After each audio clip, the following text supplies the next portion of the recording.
Hi, thanks for stopping by. Today, as promised, my next colouring in was going to be in my colouring book that I produced last year. It's out on Amazon. There will be a link. And this is volume 1 of my Fantastical Fleurs. I've only got the 2 books out. So today's colouring in, I've got to go all the way back to the back here and colour in this little cutie.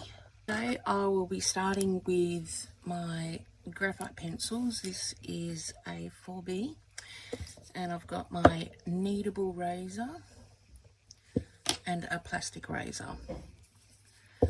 Also, because I'm going to do like a grisaille kind of effect, I don't know if I'm going to use watercolour pencils, or just go straight in with colouring pencils yet. But anyway, I wanted to do like a graphite background anyway. I do have actually these graphite aquarelles from Faber-Castell, but this paper doesn't tolerate a lot of water, being Amazon paper, so I'm going to go in with graphite and see how that goes, possibly with watercolours. And of course I've got my blending stumps to smudge it all out.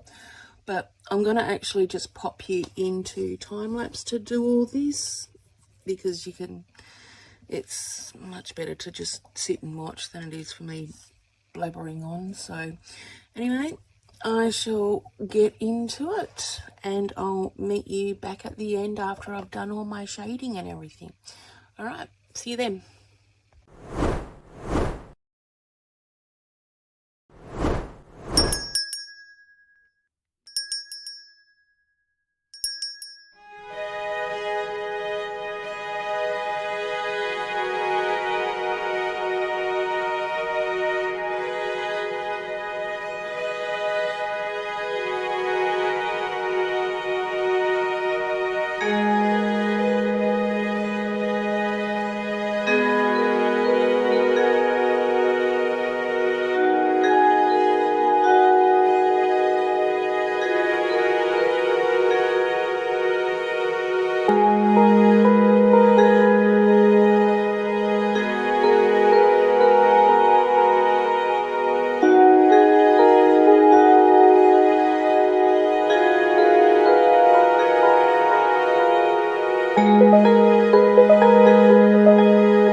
has been a few days past since I finished doing the graphite smudging with the paper stumps and everything.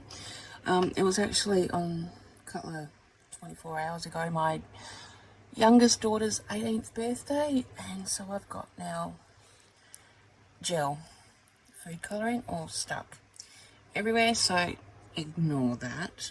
And I have, yeah, scrubbed it. Nobody told me to wear gloves. Of course, we had to have black because she had a Hello Kitty cake for her 18th. Yes, I know, it was a whole theme. So yeah, making black icing or fondant, that was just not polite. So my nails are atrocious looking, ignore them. But anyway, so we're going to get on with this. I'm thinking of using my Albert Dura's watercolour pencils for putting the base colour down, and then I might go in either with, more than likely, my Brute Fooners over the top. I do have polychromos to go over the top, so, you know, keeping it on theme with Faber-Castell, but I don't know, we'll see how we go, but definitely going to put a watercolour base down first. I don't feel like getting the paints out, so I'm just going to use the pencils. So yeah, I'll pop you back into time lapse for that, and we'll just get back into it. I'll see you guys at the end.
Alrighty, all done. What do you guys reckon? I like my painterly background. It's a bit cute. Using the graphites and then watercolor pencils and then going over with the Brute Fina pencils, I'm actually really happy with the finish of it. It did actually make it a bit easier on this ultra thin Amazon paper to colour in with the pencils without getting that wax bloom. Still got a bit of shine and stuff going on, to be expected. You know, they're cheap waxy pencils, but it actually worked out and it felt nicer to colour in, if that makes sense. So yeah, anyway, drop a like and a comment, and I'd love to hear your thoughts on this picture that I've done, and I'll see you guys in the next video. Thanks for stopping by.